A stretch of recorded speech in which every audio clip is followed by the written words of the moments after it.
jijjiirame kanuma dursani kan kophaa mudate jalalateetini waan haleena goote na yaadachiisini arraata tolfaatte na sobu yaalini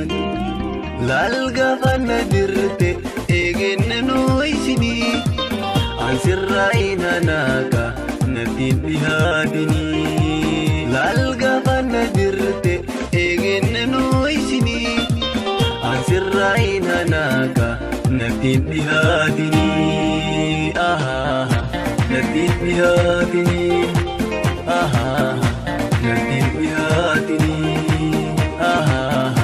nattiin dhihaatini nattiin dhihaatini.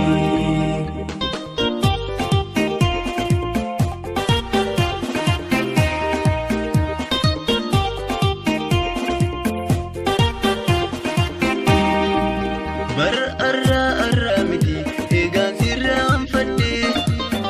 arra maaltu si fide mooga fuutoo siide waan naguutiin daganne arra kamiin dhufte aanoo amticha jallaa bar dhiiga boonchifte bar arra miti eegaan sirraan fadde arra maaltu si fide mooga fuutoo siide wanna gootin daganne arra kamiin dhufte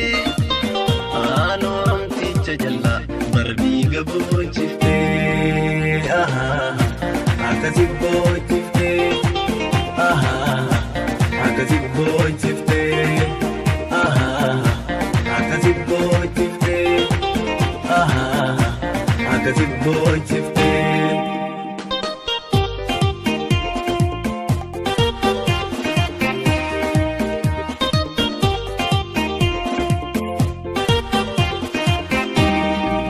Maaltu jijjiirame kanuma dursani kan kophaa mudate jalalateetini waan haleena goote na yaadachiisini arraata tolfaatte na sobu yaalini laal gaafa na dirte eegenna nooysini ansirraa inaanaaka nattiin dhihaatini laal gaafa na dirte eegenna nooysini ansirraa inaanaaka nattiin dhihaatini nattiin dhihaatini nattiin dhihaatini nattiin dhihaatini nattiin dhihaatini.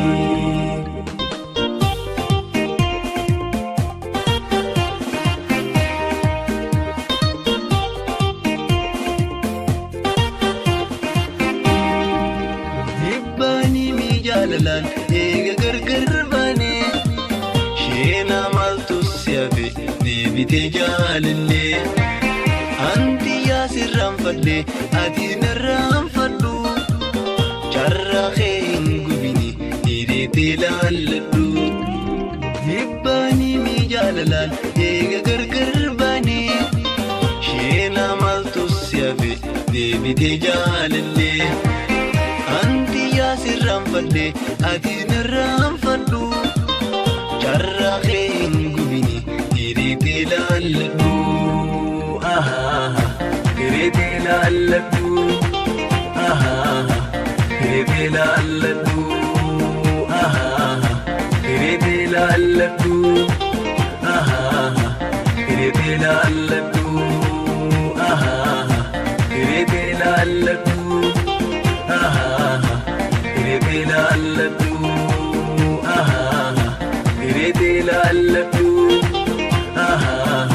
bultiitee jaarradhu